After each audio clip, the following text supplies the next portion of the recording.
You hear about AI all the time, right? It's going to change everything, it's the future of work, but it all feels a bit abstract. So let's cut through the noise and look at how professionals are actually using AI on the job today. And that's really the big question we're tackling here. Let's just put the sci-fi predictions aside for a minute. What's really happening in marketing, in our schools, even in our hospitals? The numbers might actually surprise you. Okay, let's start with marketers. Get this, a full 72% of them are already using AI writing tools for things like blog posts, social media, you name it. This isn't some fringe tech anymore. It's basically a standard part of the toolkit. And it is not just marketing. In education, an absolutely staggering 88% of university students over in the UK are using tools like ChatGPT for their schoolwork. That's a fundamental change in how people are actually learning. And you might think, okay, but what about the really specialized fields? Well, even in medicine, a field with incredibly high stakes, we're seeing huge adoption. 66% of physicians are now using healthcare AI in their practices, and the number one reason? To deal with the absolute mountain of paperwork. So when you step back and look at all these different uses, a really clear pattern starts to emerge.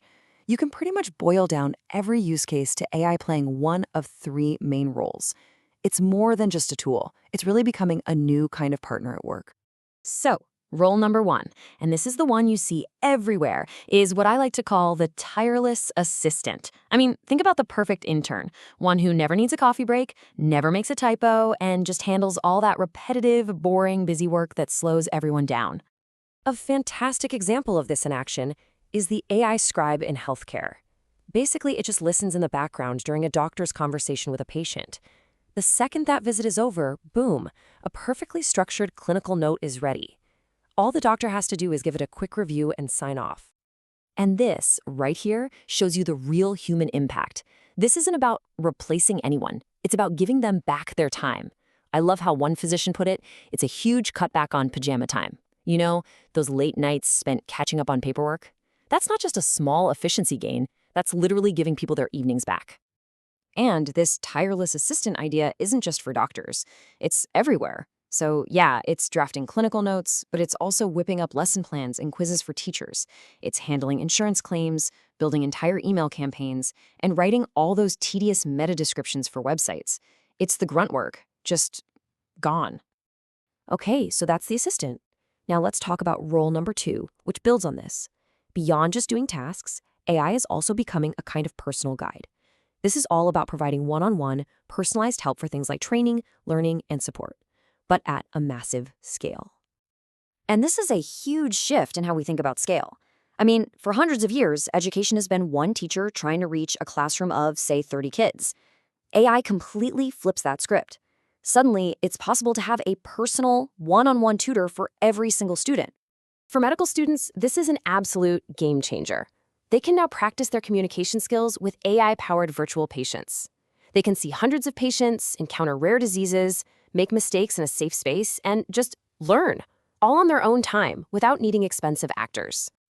And a huge part of what makes this personal guide so powerful is that it's completely non-judgmental. Check this out.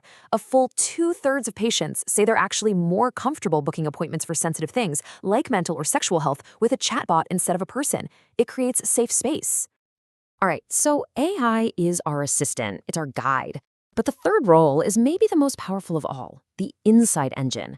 This is all about AI's incredible ability to analyze huge amounts of messy, unstructured data. We're talking text, reviews, comments, and pull out insights that a human being could have literally never spot on their own. You see this in research, and the impact is just, wow. Think about a scientist doing a literature review for a study. That can take months of painstaking work. With AI, that same process is 60 to 80% faster. It's like having a whole team of researchers working for you.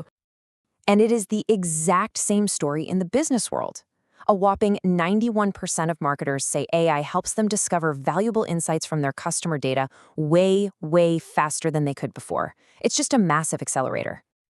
The key here, again, is the sheer scale. An insight engine can comb through millions of customer reviews, social media comments, and support tickets to figure out what people are really saying. It takes a job that used to take a whole team, a whole quarter, and shrinks it down to minutes. So let's pull this all together. We've got the tireless assistant doing the busy work, the personal guide giving one-on-one support, and the insight engine finding the hidden patterns. When you weave all three of these together, you get something really new, something more than just a tool. You get the human-AI partnership.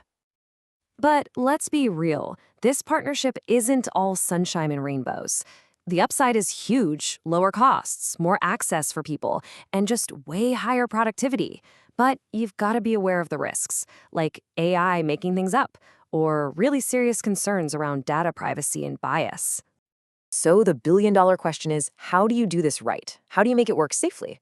Well, the successful companies are all following a similar playbook. First, you always have a human in the loop. The AI can draft, but a human expert reviews and signs off. Second, the tools have to be workflow native. They have to fit right into the software people already use every day. Third, it's got to be transparent and secure, following rules like HIPAA for health data. And finally, you need strong safety layers, like fact-checking and error flagging to catch mistakes before they become problems. And this really gets to the most important takeaway of this whole thing. The goal here isn't replacement, it's augmentation. The winning formula isn't AI working by itself, it's professionals, doctors, teachers, marketers who are powered by AI, making them faster, smarter, and just plain better at their jobs. So look, we're way past the point of asking if we're going to work with AI. It's already here. The real question for all of us is how we build that partnership. How do we make it productive, safe, and focused on helping people? So what's your next move going to be?